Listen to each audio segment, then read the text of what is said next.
time for Ruthday Tuesday. I'm RuthAnn Thompson, and I'm from GeekChic Promotions, and here we go.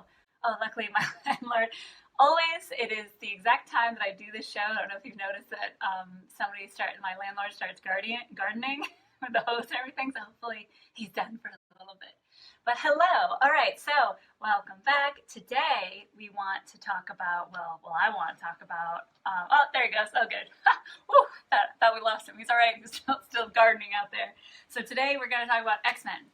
X-Men. So for a lot of you, I don't know if you know this, that was my first nerd love was X-Men.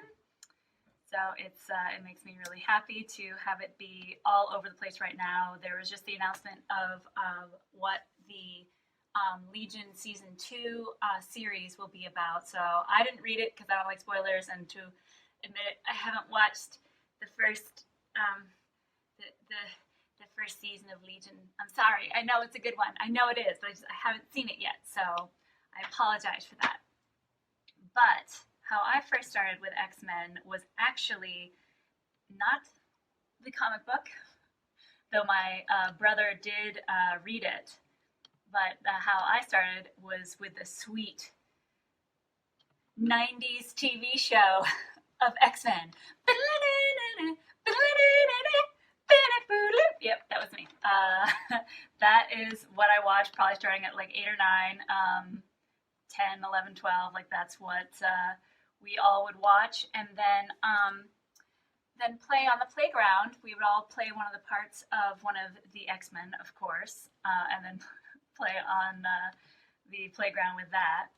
But so that's how I first was introduced to X-Men, and as most of you know, that cartoon is kind of the closest to like the actual comic books versions, the adaptations. I don't know.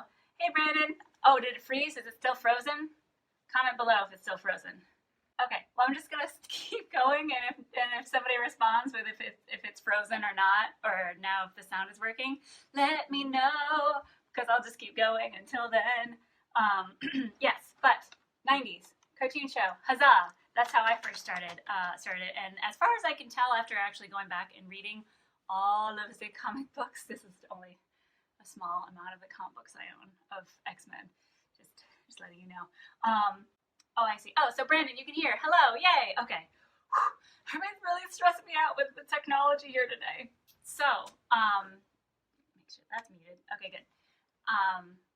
Yeah. So as I was saying, 90s cartoon show. It seems like that was the best, kind of most accurate version so far of adaptations. But of course, since it started in the 90s, there wasn't as much, to kind of catch up on, since it was in the 90s in the comic books that things got crazy in the X-Men world, where they were like, oh, all the X-Men are dead, and there's this like guy that actually they're not dead, so there's this guy Gateway that keeps letting them around to different parts of the world, but the world doesn't know they're alive. And then Xavier's dead. Oh no, just kidding. In this version, he's not dead. Oh wait, but Jean Grey's dead. Oh no, just kidding. They had a copy of a copy of a copy, and she's alive. Everything's fine. So yeah, it got a little crazy at that point. That's honestly when I stopped reading all the comic books. So it got a little crazy after X-Men. So not in actual order of timeline of the comic book movies, but so the first one we got was X-Men, and that was the first time with Hugh Jackman and all that. And I don't know about you guys, but like I liked it. There was things about it I didn't like. So, and of course, everybody comment below if there are the first way you watched X-Men, and of course, as I'm talking about each project, like what you liked, what you didn't like, yada yada yada. So almost. I feel like the the Verizon guy. Can you hear me now?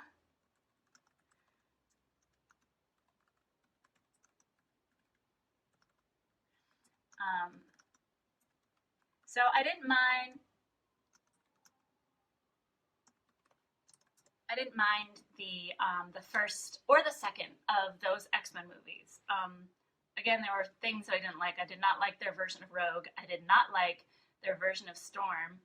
And then I thought he looked really cool and the Banff was perfect, but I did not like the character they kind of gave to Nightcrawler, because in the comic books he's not kind of a bumbling, like very nervous guy. He's very suave. Like that's how he kind of like works out instead of it, with all of his with how different he looks. Like that's what he kind of covers up with is like being very suave and charismatic. So I didn't like that. And I think then we went into complete horror zone when it came to the movies. We had the X-Men 3, which was absolutely terrible. X-Men is a sci-fi soap opera. Okay, there was one point that it definitely became a sci-fi soap opera, as Brandon points out, when it got to the Shi'ar Empire and all that kind of stuff out in space. Okay, Joshua, thank you. I see it. Everything's looking fine. Okay, yay! Now we're all on top of it.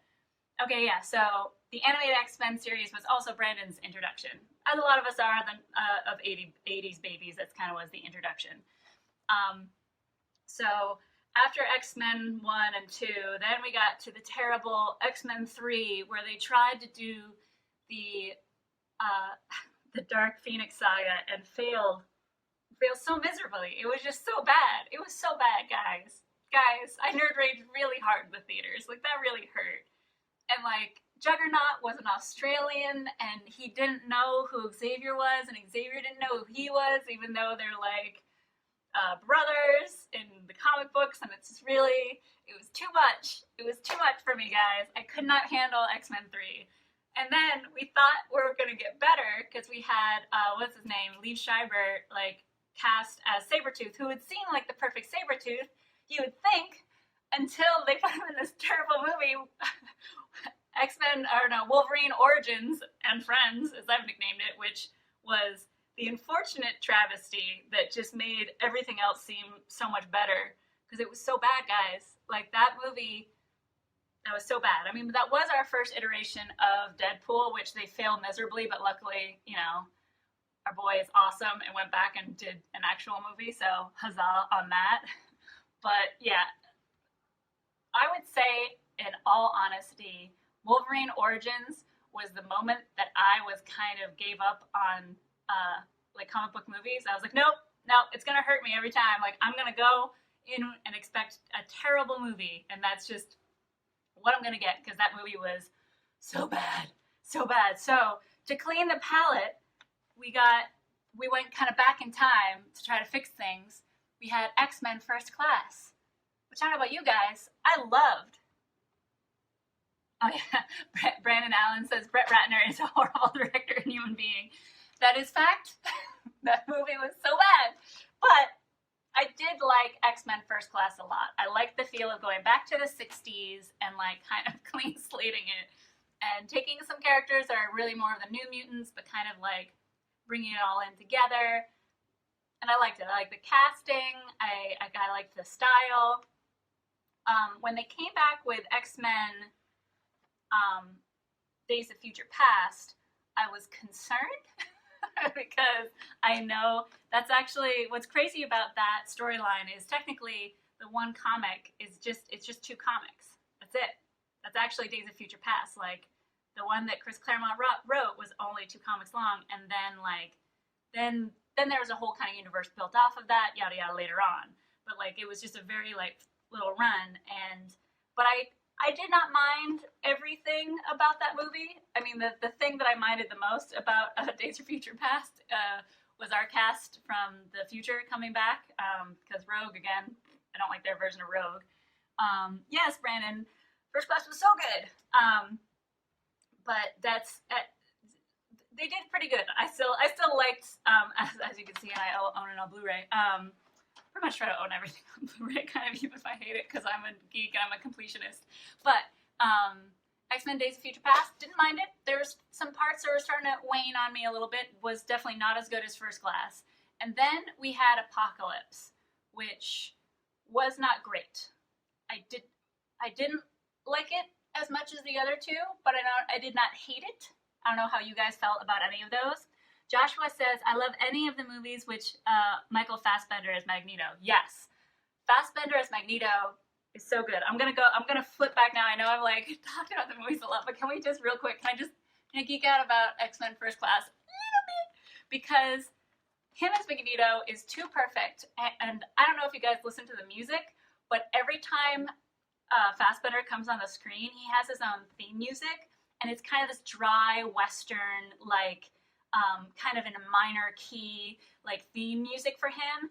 And in the moment when him and Xavier are like trying to open up his potential and like trying to use good memories to like move that giant dish or whatever, if you listen to the music, it switches from a minor key to a major key. So it's like he's going from bad to good. It's like, it's all really cool. Okay, done learning about that. All right, people have commented on stuff. Okay, I really enjoyed the DOPFP movie. Yes, I did. I enjoyed it too. Darius says, I don't blame Ratner. He was the third director attached to the project after Bryan Singer and Matthew Vaughn bailed. Fox gave him less production time, and we're trying to have his movie beat Singer's Superman Returns. So I don't hold that movie against Ratner, but it also had my favorite ever depiction of the Beast. Yes, Kelsey Grammer as the Beast is perfect casting. I completely agree with you there. But the rest of it was so bad. Like, I understand that, like, and again, this is one problem when any kind of thing, any geek culture thing, gets in the arms of a lot of executives that, like, just kind of throw it around like it doesn't really matter. Like, they can just throw whoever on it and, like, take whatever script and push it in there to be fine. Just put X-Men on it. Yeah, because that movie was a mess. But I do agree. That was a very good point, Darius, that Kelsey Grammer is the perfect Beast, like grown Beast. I agree. Joshua agreed and let me nerd out on my first class nerd out. That's awesome. Oh yeah, and this is the Rogue cut too, which adds more of Rogue, which I don't like. But she's my favorite character. Rogue in the comics is my legit favorite character. I have a little Rogue. This is the Storm that I had when I was super little. And then this is, I don't know where it came from or how I have it, but I used to have a ton of like little X-Men toys. I have a tiny little Magneto. Okay, so that catches up us on, because I know that there's a couple new X-Men movies out that obviously I don't know how they're gonna be. I'm a bit worried about the them trying to do the Phoenix Saga again. I like that cast. It's very worrying to me. But I'll 100% go see it. Duh, opening night. Huh. I don't know how I feel about the New Mutants movie yet, because I legit have only seen one trailer, and I was surprised to see a trailer. Like, I didn't hear about that movie yet, so I don't know. And I don't know how it fits in with any of the other universes. Now, unless you guys have anything else you want to say about the movies, let's move on to the new TV shows. Ooh, Brandon makes a good question. Which is worse, X-Men 3 or Superman Returns? Now, I'm not a huge Superman fan, so 100% I'm going to say X-Men 3. But they're both pretty bad. That's an excellent question, sir. Joshua asks, but it will be the Dark Phoenix with Michael Fassbender in it. Okay, yes, I'm still on board with him being Magneto. I know, it has potential to be very good. I hope they really take the time to do the story justice, because they have the right cast and all that kind of stuff, and I feel like the other movies since First Class, I feel like they've rushed. So I'm hoping that within that universe, they really take the time with the Phoenix Saga, because that's, again, Chris Claremont, an amazing saga. Oh, you were typing in Miss My Toys. Yes, here they are. Well, some of my ridiculous nerd shelf. Darius said, First Class made me root for Magneto. My favorite scenes were of Eric, his first scene of being taken and trained by Shaw as a young boy, as well as the scene in South Africa where adult Eric tracked down the Nazis who tortured him. Yeah, that was really good. That was really, yeah, you definitely, even though obviously Eric is a bad guy, those are the points where you're like, get him! Yeah! It's awesome. And also, the other thing that First Class did, specifically with that scene that you mentioned, like the first scene that you see Magneto, they did a really good job. If you watch the first X-Men, the scene where we are first introduced to Magneto when he's a kid and in the camps and he tears down the fence, they did a really good job of reshooting that and using pieces of that to make it work and to make it flow really well with the scene in First Class. I just liked it a lot. Brandon now agrees with me that X3 was worse, 100%. Word. All right, so the TV shows now. The TV shows have been really interesting. So, to be honest, I haven't watched Legion. I know I'm a terrible person. Please don't yell at me. I haven't seen it yet. That's on my list. I feel like that's a binge weekend. I'll just destroy it. And I know I've heard a lot of up and downs about it. Some people think it's the most brilliant version. Other people say it's too weird and they're just kind of thrown off by it. So I know that season 2 just like released what the kind of season is going to be about. I didn't read it because no spoilers, but season 2 of that is coming out soon. So that's awesome. The one TV show that I think kind of really gets the idea of how to do X-Men live action is The Gifted. Because I remember when they first started talking about doing just the first X-Men X1, and I was like, that's guys, that's too much. Like you can't, there's so much history and there's so many different characters and there's so many different versions now. Like you're gonna just peeve somebody off. But what I like that The Gifted has done, and I won't do any spoilers about that, but it's set present day and it's when like the X-Men, it's like, a big apocalyptic thing has happened as always with X-Men and they're kind of like off the grid. So if anything in the comic books, this happens when the X-Men die and they're hiding out in Australia. So now it's just dealing with like the resistance and like kind of dealing with the same problems that Days of Future Past deals with without going to the, crazy dystopian future. It's like this future right now. And so it's just kind of following a bunch of ragtag mutants trying to survive, trying to save their loved ones as the resistance. So I think you slip in like characters that are either lesser known or just haven't been in the movies, like Blink and a few other ones that I won't mention because that's one of the first ones that you see. Oh, and of course Polaris and a couple other ones that just haven't been in the comic book movies yet, which I like The Gifted. If anybody wants to talk about The Gifted, we totally can because I really liked it. I know. Brandon, I'm sorry, I haven't watched Legion. Don't unsubscribe. Don't unsubscribe, I promise. How about this? How about I watch it all, and then I do just a whole episode just about Legion. I promise. Don't go. Darius also says, I've got so many superhero shows to catch up on these days, like 2 years worth, not holding against you. No, for sure. Like, there's so many shows now. I have, like, weaned out the shows that I just don't watch anymore, like, good God, Lemon, Inhumans. That was bad. I don't think I made it through the first episode. That was rough. And like other ones that I haven't, and like of the DC world, I've only picked a few of the shows that I still follow every day. But like X-Men to me, I think was the first time that I loved obviously the comics so much, and the comics meant so much to me, and I do. As you've seen on earlier Nerd Rages, I do nerd rage about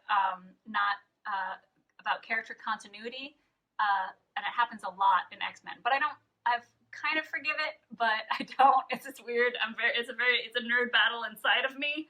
But because for example, there's all these different versions how Xavier lost the use of his legs, but to me, there's only one in the original classic. X-Men. That's how he lost his fuse. It's a silly reason, but that's how it happened. But I understand everybody trying to like put their own spin on it, and writers and all that kind of stuff coming in and doing that. I understand. And so with the movies, I've been a lot more lenient. As I mentioned before, Wolverine Origins was the worst ever. Like that broke me for comic book movies and just made me have super low expectations from now on. Oh, there is one movie I forgot to mention that's still in the X-Men universe, and I'd love to discuss that one. If you guys haven't seen it, The Wolverine. It's I can't remember who directed it, but it's a much smaller cast. Obviously, it's just him, and it's kind of his Japan days, but it's kind of a mix of his. Like if you go to the comic books, it's a mix of when he was there the first time and mix in when he went back when he was Patch. It's a little confusing, but if you just watch it as the Wolverine Japan edition, like I like it. You get some really cool things and some cool story plot points that I mean, it was a balm after Wolverine Origins, let me tell you. So Joshua said, I didn't make it through the first 5 minutes of Inhumans. Yeah, that was bad. I probably made it 10, 15 minutes in, but that was it. Darius says he mercifully managed to miss the Inhumans. You are lucky. Just don't do it. Don't do it. Darius also says, oh, James Oh, right. So it's the same director who did Logan. Oh, Logan. How can I forget Logan? I left that off the list because I don't own it yet. I need to own that movie. So Logan is so good, but I feel like it's one of those movies that I can watch maybe once every 5 years because my tear ducts will be broken if I watch that movie too often. It's so good. I mean, obviously, if you haven't seen uh, Logan, you have to see it, but just be ready for your heart to be just ripped out the entire movie. It's so good. I almost, and don't get me wrong here, I do love, as we discussed, I do love First Class and I can nerd out about it and whatever, but for the weight of it and for the acting chops and just the whole story of it, I might even say that Logan is the best X-Men movie. I'm just gonna put it out there. Now, it's not really an adaptation to me of X-Men, but of like specifically the Old Man Logan, all that stuff. It's pretty darn good. And it's just an excellent movie, even though your heart will not survive it. Oh yeah, Brandon says he loves the Wolverine. Yeah, I really like that movie. I should own that one too. But yes, so that concludes my nerding out of all the different adaptations of X-Men and my opinions on each one because I love X-Men. That's my first nerd love. That wasn't like I wasn't raised in it because obviously my parents raised me on Star Wars, Star Trek, Muppets, just sci-fi movies in general. But this was my first of me kind of like seeking it out and going over to my buddy's house every day to watch the 90s TV show, which really doesn't hold up. If you're not like me and actually own it on a DVD, I think Hulu still has the original X-Men cartoon in its entirety on there. But I warn you, it doesn't hold up as much as you remember. Like it's still fun. It brings up some memories, but it's a little painful. But yeah, and then of course going through and buying up all the comic books I possibly could. This X-Men to me has been one of my most precious things. As most people know me as Dragon Ball Z person, but this was actually the OG. Before I was sucked into the Dragon Ball Z universe. It was the X-Men universe. I promise there's going to be someday that my X gene will emerge. There's someday it will. Fingers crossed. But oh yeah, Joshua says, yeah, by the way, the 90s TV show of the X-Men was my first introduction into the comics as well. Okay, awesome. So I feel like it's most of us like 80s, 90s kids that like that was how we were introduced to it. And Brandon agrees with me that the Gifted is amazing. It's amazing. It's really difficult though because there's so many good TV shows that are just so dark right now that I have to have like some sort of like between the anime I watch and then like all of this like it can get kind of dark, so there's like stuff I have to watch to kind of feel a little bit better, but it's still very good. So definitely check out the Gifted. I promise I will watch the Legion, and then we can talk about that next time. But thank you all so much for joining for today's Ruse Day Tuesday, and I will see you next week.